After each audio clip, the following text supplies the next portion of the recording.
వ్యాప్తంగా బతుకమ్మ వేడుకలు ఘనంగా జరుగుతున్నాయి. ఆడపడుచులంతా బతుకమ్మ ఆటపాటలతో హోరెత్తిస్తున్నారు. ఇప్పటికే పలు ప్రభుత్వ ఆఫీసుల్లోనూ మహిళా అధికారులు బతుకమ్మ వేడుకలు జరుపుకుంటున్నారు. ఈ నేపథ్యంలో హైదరాబాద్ సిటీ పోలీస్ తరపున బతుకమ్మ ఉత్సవాలను ఘనంగా నిర్వహించారు. మహిళా పోలీస్ అధికారులు పెద్ద ఎత్తున ఈ వేడుకల్లో పాల్గొని ఆటపాటలతో అలరించారు. సిటీ పోలీస్ తరపున సిఏఆర్ హెడ్ క్వార్టర్స్ పేట్ల బురుజులోని పోలీస్ గ్రౌండ్లో ఘనంగా బతుకమ్మ ఉత్సవాలను నిర్వహించారు.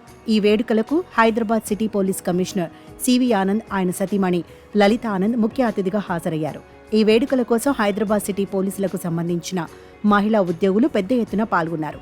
హోంగార్డ్ స్థాయి నుంచి డీసీపీ స్థాయి వరకు సుమారు 800 మంది మహిళా అధికారులు ఈ బతుకమ్మ వేడుకల్లో పాల్గొన్నారు. మహిళా ఉద్యోగులంతా కలిసి వివిధ రకాల పూలతో పేర్చిన బతుకమ్మలను ఒక్క దగ్గరికి చేర్చి పాటలను పాడుతూ ఆడుతూ సాంప్రదాయాన్ని చాటారు. బతుకమ్మ పాటలకు ఆనందంగా నృత్యాలు చేశారు. బతుకమ్మ, దసరా, నవరాత్రులకు హైదరాబాద్లో పటిష్టమైన ఏర్పాట్లు చేశామని పోలీస్ కమిషనర్ సివి ఆనంద్ వెల్లడించారు. శాంతియుత వాతావరణంలో పండుగ జరుపుకోవాలని సూచించారు.